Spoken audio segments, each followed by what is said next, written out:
What'd you say? I don't do YouTube and it let me subscribe. Oh, really? Yeah. Oh, I tried. Don't you just need a Google account? Maybe. Yeah. I just clicked on your thing and it was. Yeah, I sign in under Google.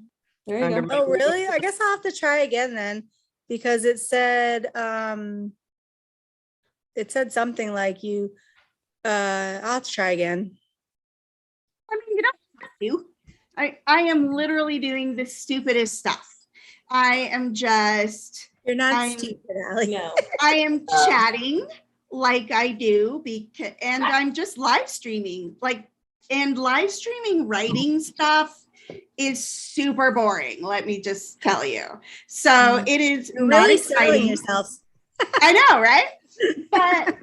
But it's weirdly fun. Like it helps me show up, kind of like it would if I was. And there have been a few writers. Of course, it's always writers who join you, right, Candace? Any marketing thing we try to do is supposed to be to readers.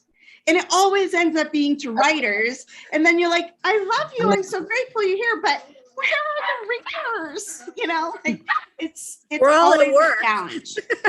Well, so I got real quick. I'll tell you the funny story of why I decided to do this. Oh, dogs. No. I have to have them in here with me because because puppy, right? So and nobody else can watch them. So real quick, I was telling a friend that when I try to be smart on purpose or funny or anything on purpose, I fail. So like I can't do TikTok because it's like, I can't do things. But if I'm having a conversation, I might have a nugget. Like I said to Lori one time that, now I can't even remember the quote, but it was a really good quote. She wrote it down for me because I would forget. But I need to be live and talking to have any thoughts of any value, honestly. And actually, that's an extrovert thing. If you're an extrovert, you do a lot of your thinking while talking.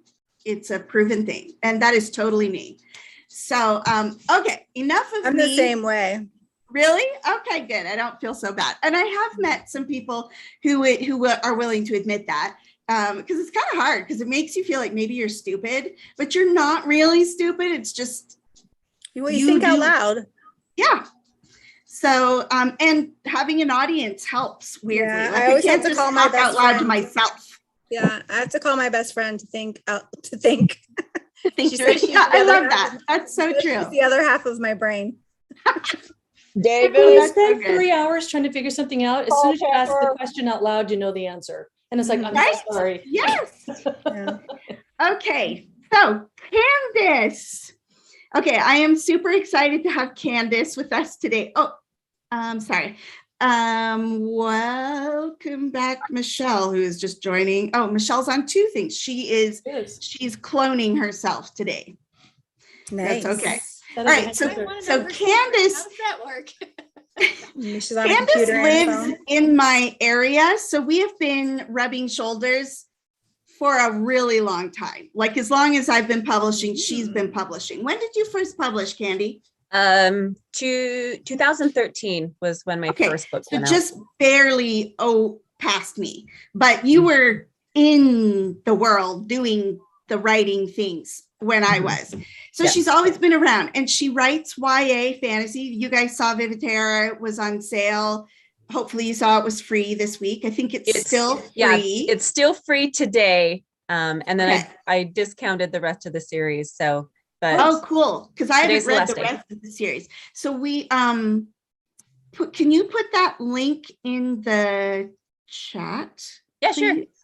Okay, cool. All right. So we've been like bumping into each other all along, but I have never yet shared a booth with her or any other thing. And many other cool people. I go to Comic Cons and she's always there. She is everywhere selling her books, always with the cool kids. And I thought maybe if I make her a guest in my book club, I could be cool like Candace is. She's very, very cool. And she's very awesome and just so kind. You guys would love her. You are Awesome. welcome to join her in wherever she goes. Just please don't leave me because she is awesome. Candy, do you have like a Facebook group and stuff? I know you listed that you prefer on your website. Do you have like a members forum on your website? No, right now, like I'm kind of doing what you're doing. I'm rebranding myself. So Oh, I don't I didn't know. I don't have a newsletter. I don't have anything, just a Facebook author account and Instagram. That's where Your name changing or just your style? No, it's like, well, it's not, I'm starting to write under a pen name as well. Okay, That's all. gotcha. So I find like I write romantic comedy, like Like To Dream and we Daylight, read. and David, then call her and keep her out there. We have And then, dogs yeah. here, Candace, so there are dog issues Yeah. sometimes.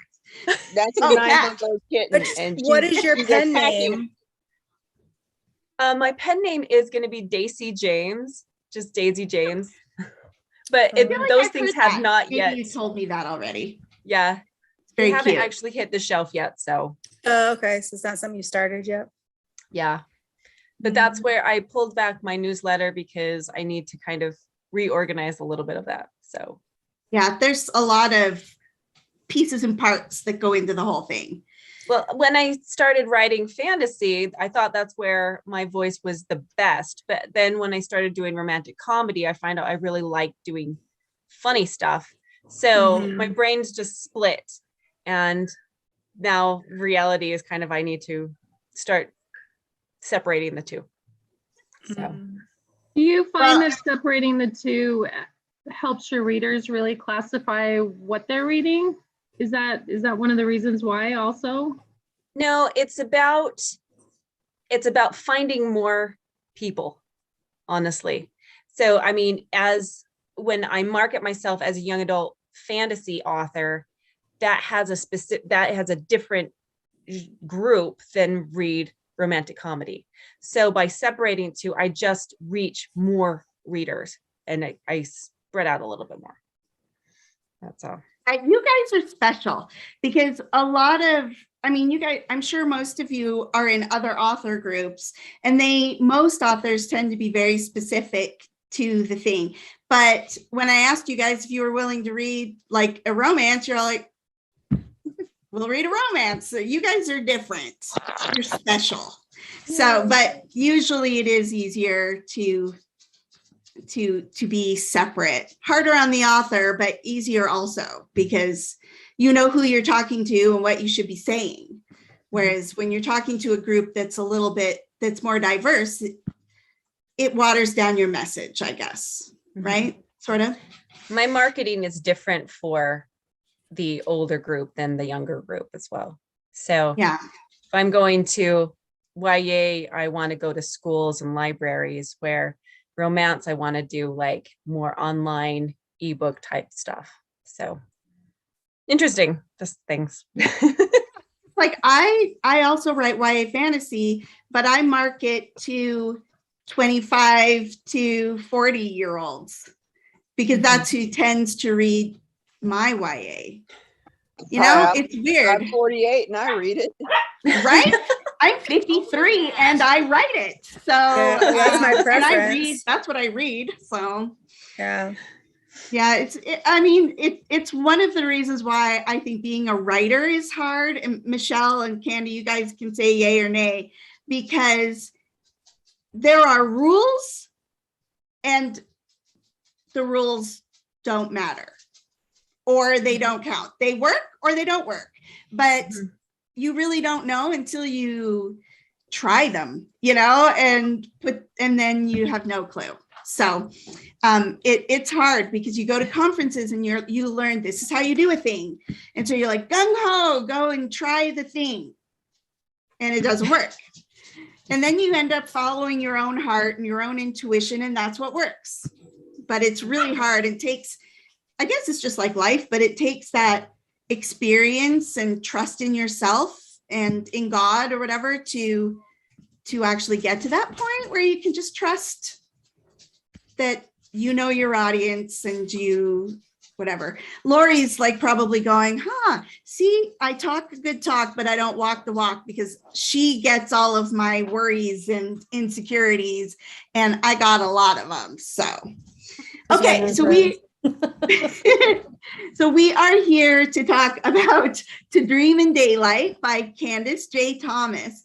And if I'd been super awesome, I would know how to put up a picture of the book, but I'll add it in later. Oh, she's got a book. Yay. Okay. So Candy, most of us have read the book. Okay, good. So is there anything you would like to say before we discuss the book? No. Okay. Have you been to book clubs before? For like, No, where not you're the with, author? not with this one. No. Okay. So For Vivitera and for your other YA stuff? I have done book clubs for that, but it's been a while, Yeah. everything was like in person. Now everything's virtual. So this is the first time I've done it. Oh, well, we're super excited to have you. Okay. Okay, so we usually start by asking who was your guys' favorite character and why?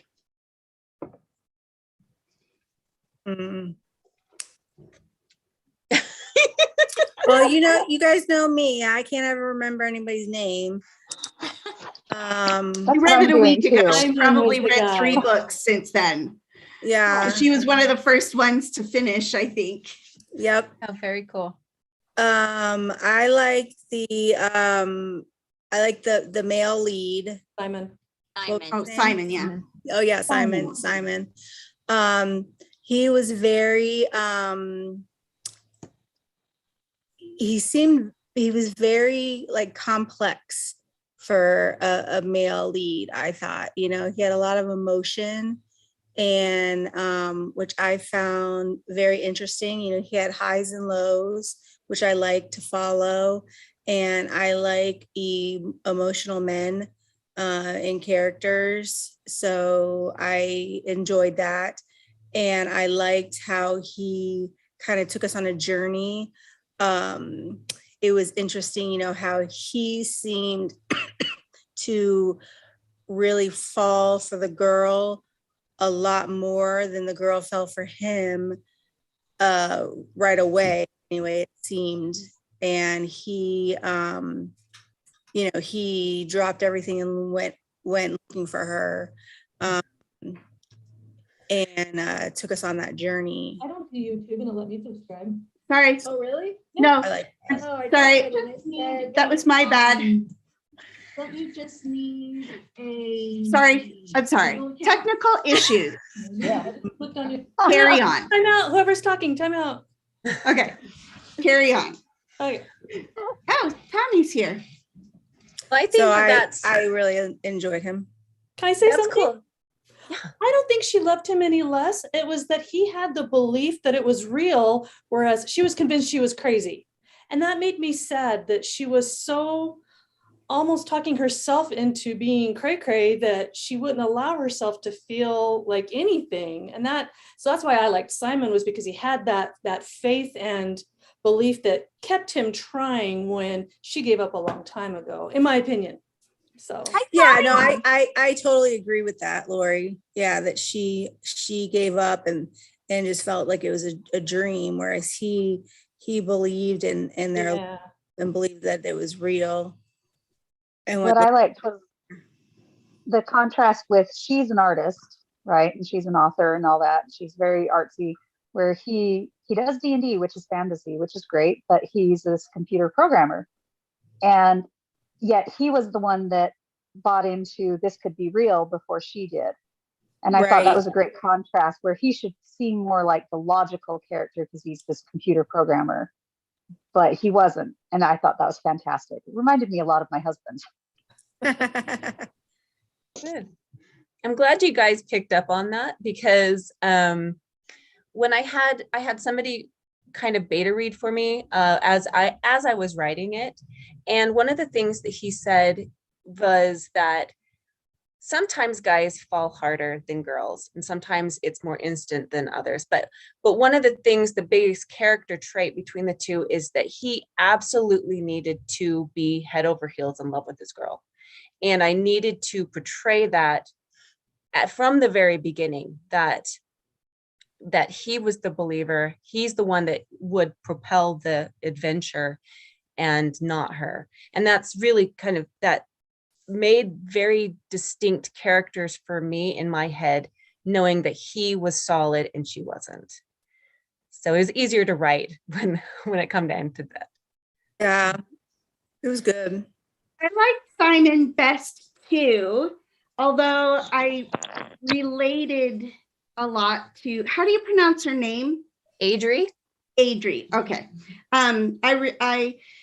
I related to her sort of, because it wasn't just Simon that she didn't believe. She had spent most of her life until the story trying to be a version of herself that she thought was the acceptable version, right? Like, and not living her true self. Her true self did believe in Simon and did believe that it was real.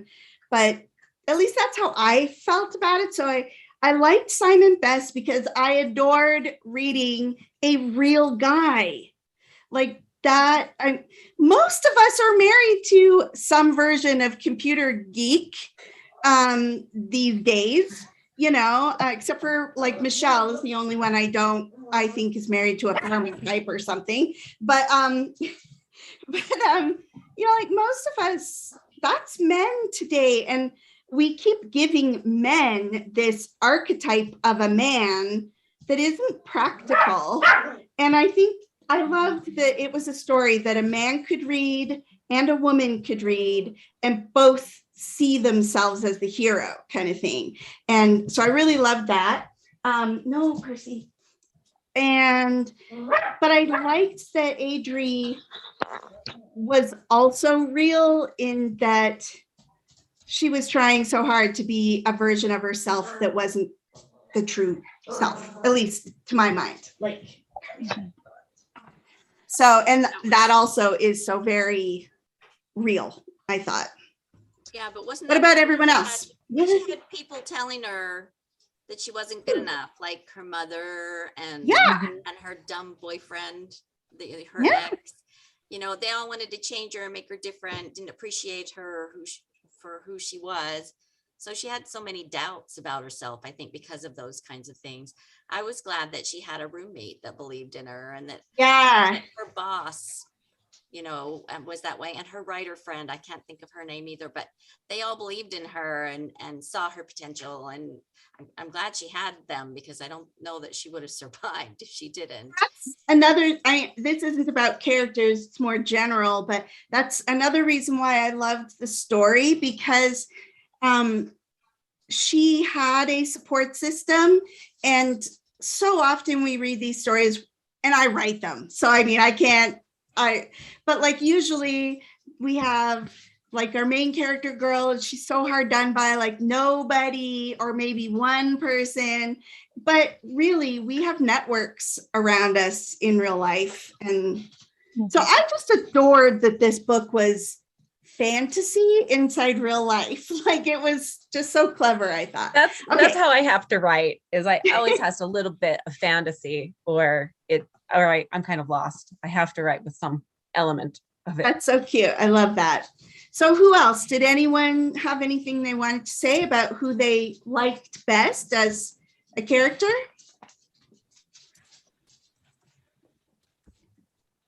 Okay.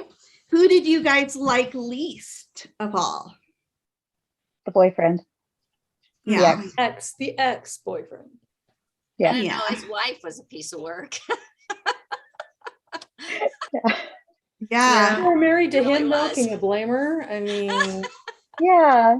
I feel like she's a product of him because she feels insecure with their relationship. Maybe, yeah. That's a good point. hey, Allie, are these counting as questions? Because I feel like we're just chatting but not asking questions yet. So I just want to make sure I shouldn't be ready. We're just discussing the Okay. book. Nobody's asked Candace a question yet. Okay. Candace, just what? I asked her. a What'd you question. What?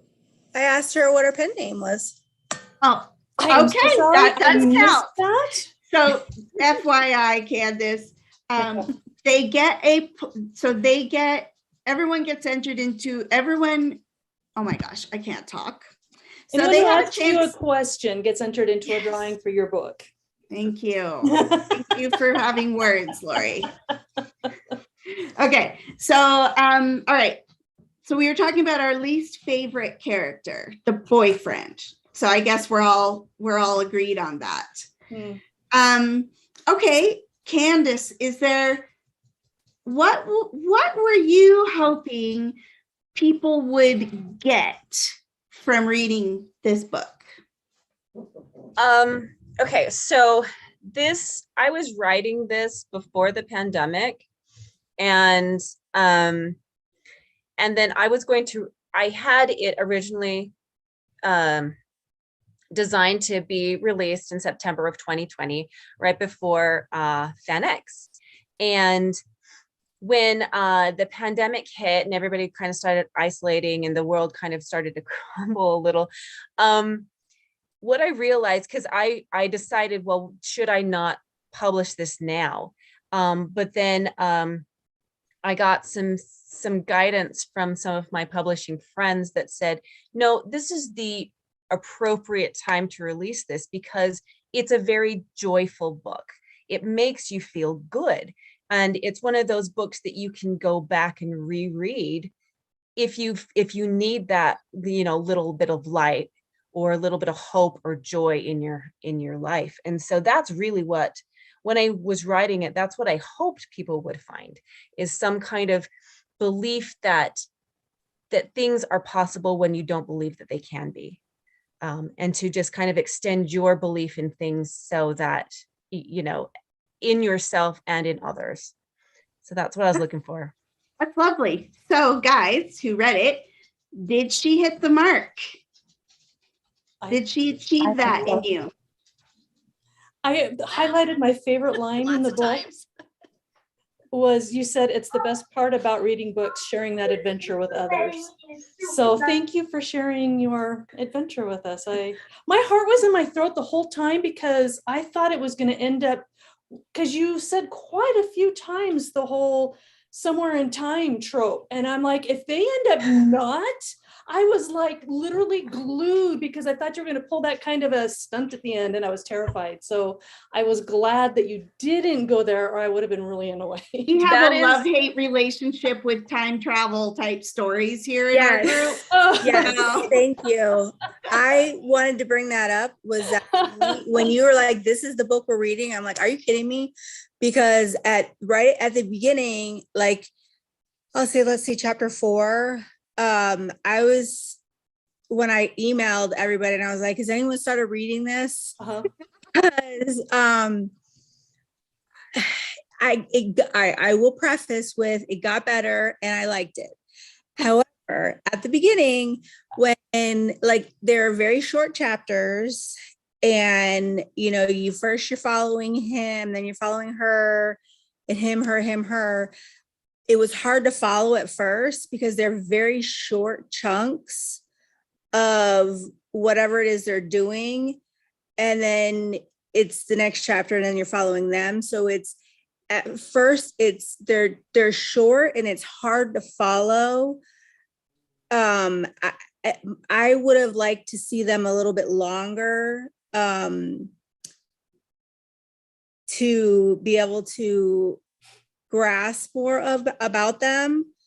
But I will say, once you get in the groove of what it is that you're doing, it made sense. But like by chapter 4, and this is to say also, because we've had like 3 other time travel books and we all were kind of like, so once I got into the groove by like chapter 4, it was fine. But at the beginning, I was like, this is too much back and forth and they're too short. You were expecting it to end up being a time travel ebook. I really did. Like they And couldn't be so- together until some future time. Yeah, and By it the was time like he the had the plane tickets and got to the apartment, I'd kind of convinced myself, okay, she's not going to do that, but I didn't Yeah. trust in that. So I still kept waiting for you to Yeah. pull the rug out from under me. So Candace, you are suffering a little bit from our last book, not our last one, the one before last, 2 ago. where the author did pull that kind of thing on us, and it was a hook for the rest of her series, you know, like I get it, but we did feel like it was a bit of a manufactured hook, and it broke our trust just a little bit. Yeah, So this is it was where a- we're coming from. So it was that's a why, book- you know, but it was a book I for knew it was not a travel book. I just kept saying, just read it. It's so good. Well, Yeah. in my writing style, I always consider the reader, because I feel that I've read too many books that have disappointed me at the end. And I wanted the journey, any journey of any book should feel like it was worth my time. And so, and now that you kind of know my writing, you'll know that I consider the people that are reading it and their specific emotional attachment. I don't want to disappoint them. Any of my books, that kind of has the same feel. I don't write things that are just going to drop you off the cliff. So That's what I was going to say. So I felt like you totally delivered on what you set out to do. I mean, that's why I recommended it. Most of our books are recommended by everyone else, and this was one that I chose to share for February because I felt like it was one of my favorite romances that I've read in a really long time. Like I said, I loved the little fantasy element, but I really do feel that there was a sweetness and an innocence, kind of, even though they were adults in the modern world, that really was endearing to me. And I definitely think I'm not a huge rereader, but I can totally see that this would be a book that I would come back to as like comfort food kind of thing. But I have to say that that sort of tender element is okay. Michelle, we love you. Bye. That kind of tender element is in all of your books. I know I haven't read all of them, but I've read a few, and I feel like that must be somewhat of your signature, or is, because I feel like there's a sweetness in, like I'm thinking of Vampirish and Vivitera. Those are the two other books that I've read, and I feel like there was that sweetness that is in there. And I imagine in the rest of Vivitera or whatever, that would just become more as as all of the issues were resolved and everything else. So I love that. I love being able to see a signature. And then also when the author can say, this is what I'm striving for, because you won, you did it. You're achieving. Anyone else have thoughts about that? Well, I listened to it, and I'm very particular about voices when I'm listening to books. It really helped it, I think. The voices, I listened as well, and it was really good. They were so adorable, and it really sold it. I absolutely adored it, and I devoured it. Awesome. I am so proud of the audio and how that turned out. It was beyond my expectations, and I felt it was really important to have a female and male read. And when I heard the voices during the auditions, I knew immediately this guy had Simon in mind, and he nailed it, and I was so excited. So awesome. it brings a different experience completely to just reading it, I think. Yeah. It's like listening to your favorite like Hallmark movie in the background. That's how I put it.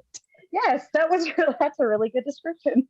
This would make an absolutely adorable movie. Like it would be so, I could totally picture it And Yeah. it would be so, so cute. You should totally write the script, Candy, and pitch it. Okay. Because I mean, I don't know who would have it because I'll do a Hallmark, but binge. Netflix or something. Yeah, Netflix binge-worthy 8 like episodes, right? That's what Yeah. you need. Yeah, a limited series because they would do the fantasy plus romance. But It's so fun. That's such a good idea. Yeah, you should totally do it. That's all the rage these days, right? Okay, so we've got like 15 minutes. Do you guys have any questions that you would like to ask Candace about the book, about her writing, about her other books? Really, anything goes. Cool.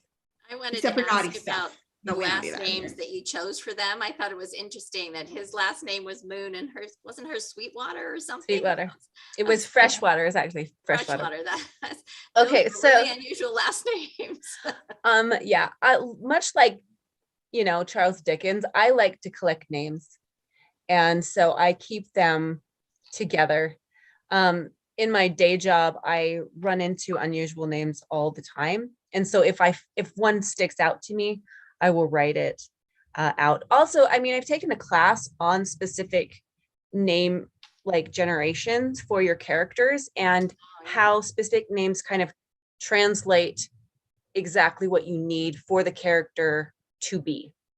And so that's kind of what, I mean, Moon to me was a great last name, but it also brought in some kind of ethereal feeling of, distance. An appropriate Asian name.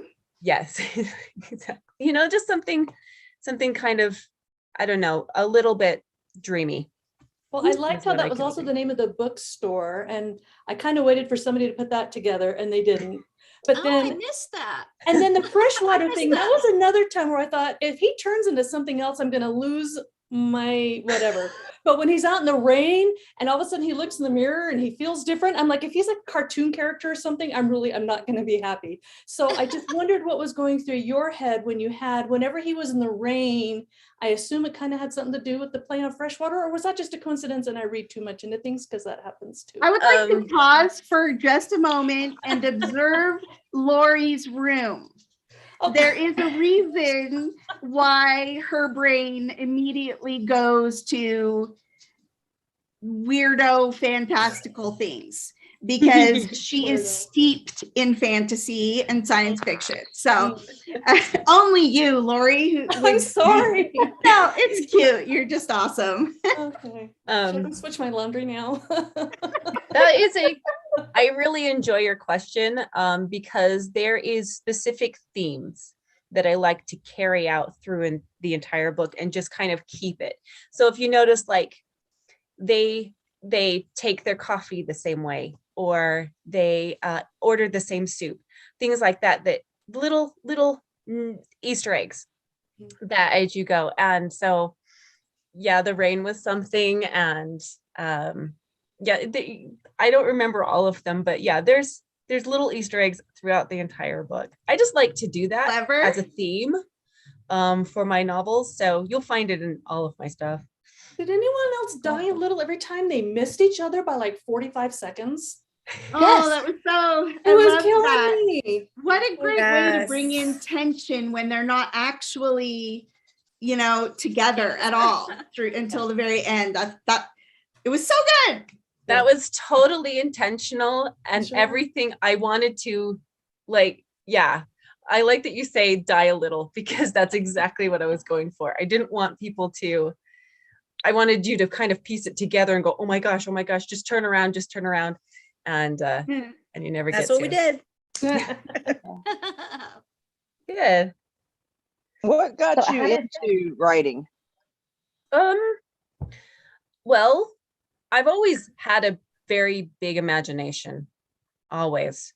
And I wanted to write, but I write little stories, but I thought what I would write is like children's books or picture books, because there's not as many words. But when you get a really good idea, sometimes the characters just take over. And so in my brain, that's exactly what happens with all of my books, is my characters start telling me exactly what's happening almost like I'm schizophrenic. And that I start to want to know more about what is happening with them. And it drives me forward with all of my books. So writing novels kind of landed to me unexpectedly. So I just finished a story and set it out, and a publisher snatched it, and it just kind of propelled me into a bigger world. So I have one last comment, and then I'll be quiet. I'm just very proud because I don't always have time to read the books. Everybody knows. And one question that Allie usually asks is, what part do we like the best or the least? And my least was, I mean, we kind of haven't really talked about the whole bullying aspect of it. And when she's in the club and the dude's like, right, I was there, it was even better live. I made the comment, no, he didn't. That was just so awful to me. That was my least favorite part, was having him up there, making that part of his shtick, her public humiliation. I thought that was so not okay. And that's the last thing I have to say. The comedian. Yes, Lincoln or whatever his name was. That was so not cool. That is another one of the things when you look at character arcs, sometimes you have to pull your character all the way down to the bottom in order for them to understand the joy that they get from the end of the book. And so a lot of those scenes were tough for me to write. There was, a lot of Adri's stuff was just not very joyful. It was hard. But I knew that was appropriate for the story that I wanted to get to, for the feeling at the end of the book, so that you could actually feel the joy of it at the end. I do love Liz, how you it's had a question? acknowledged.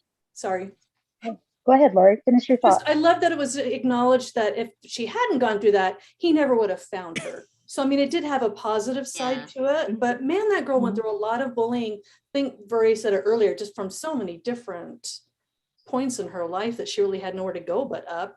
And so, anyway. Okay, Liz. So I was wondering why you settled on Chicago and Seattle. Oh, it's a great question. So I will back up. There's a book that Allie mentioned called Vampirish, and that is set in New York. And the reason why is New York was a really romantic idea for a vampire novel to be placed in. And I wrote it before I actually went to New York. And then when I went there, I realized that I had to rewrite the book completely. It was before it was published, so that was lucky. But that was when I realized that places that I've been to need to speak for themselves. So they need to be a character in the book as well. And I decided I can never write about a place that I haven't enjoyed. And I'm like the worst person to hang out with when I go on vacation, because I like to soak in the character of the city. And that's exactly what happened with Portland and Chicago. So picking out the little details of each city was not only personal for me, but it should be personal for people that recognize that in their own city as well. So, well, that's why it felt genuine, because you've been there. That's good. I've been there. Yeah. So excellent. So, Candy, what would you like to tell us about you?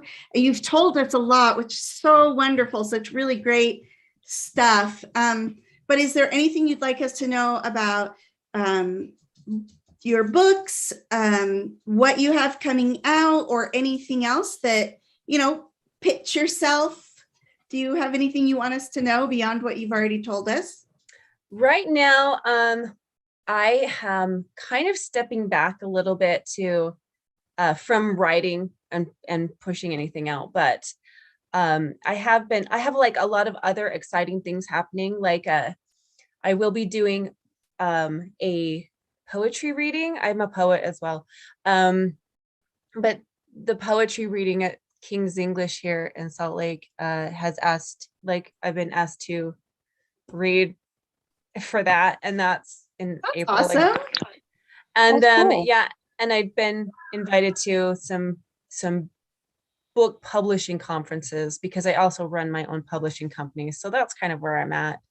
So nothing really exciting's happening beyond. That all sounds super exciting. This doesn't equal new books. Yeah, you just want, it's all background noise. Nobody gets to see except for me. But if a good product comes out of it, then you guys will see that from it. So tell us about your other books then. Okay. You don't mind? I don't mind. Vivitera is a fantasy about a girl named Naomi who doesn't know she has magic, right? That's the idea. But the reason why I started writing Vivitera is my first novel, and it took me like 5 years to write. I had a baby in the middle of that too, so it kind of pushed things around. But I love fantasy as a genre. I love it, but a lot of it is very dominated by a male voice, where we're following male characters. And I was tired of reading the same kind of tropey women in these fantasy novels. I wanted the hero to be a girl, and I wanted it very driven by strong females. And that's exactly what I set out to write with Vivitera. It's about Naomi, who discovers she has magic, but there's also 6 different female leads that they each carry a specific stone that they have to, like an element that they have to protect within the world. And the journey is basically finding all of those sisters and bringing them back together. But each one had a very specific voice and a character that I had to develop. And so that there's a lot of different characters that you can identify with. And I thought that was really fun to write. I feel it really represents a lot of female readers, and it fits well within the genre. This is kind of when the explosion of like female fantasy authors really started, Are developing. there 6 books in that series? There's only 3. There's 3, and 2 sisters kind of within each book? Yeah, they don't have their own specific story. It's all one combined story, but they find the sisters throughout the rest of the series. And I am currently working on a prequel to that one. That should be out, I'm hoping, by the fall. So we'll see. I took that link you stuck in chat and I went and put it in Allie's Facebook page. Oh, you guys are so great. So you said you also have a vampire book or vampire series? Oh, she disappeared. Oh. Yes, it's called Vampirish.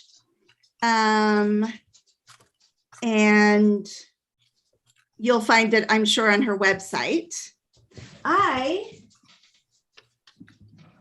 think I gave it away on a previous, as I've given that one away in my group before, but I thought I had an extra copy, but I don't.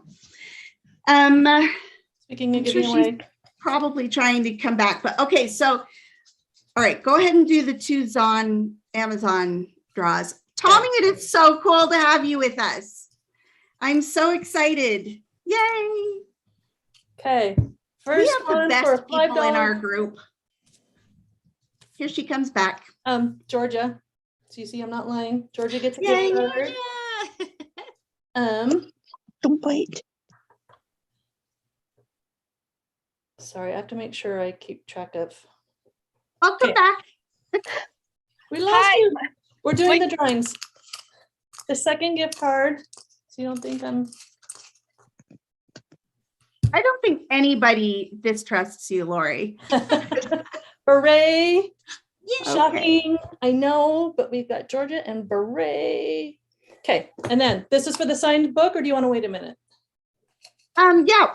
I guess, Candace, thank you so much for coming. It was so great to have you. You are a beautiful person, and I am humbled to hear how thoughtful you are about your writing and everything.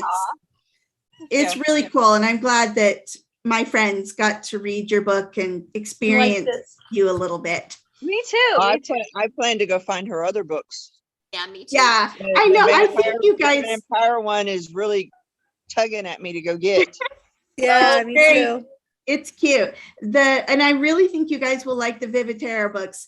Really, I could have had Candace for all of those, but I just adored this particular book. And so since it had a little fantasy element in it, and I thought it was appropriate for February. So, which totally reminds me, I dropped the ball on our For Love of Books giveaway. I've got to get on that. So if you guys haven't signed up for our For Love of Books exchange yet, you could still do that because I haven't like assigned partners yet. I suppose I need to do that. All right, Lori, do you have a winner of the paperback? Yeah. Hang on. It is blank. That can't be right. Ray. I have Ray again, but she already won, right? So it's okay. It's up to Ray. She can give away the Zon card if she wants, or she can keep it. She won them both fairly. Gift card for the book for Ray, and we'll draw another gift card. Is that what you want to do? I'll like the book.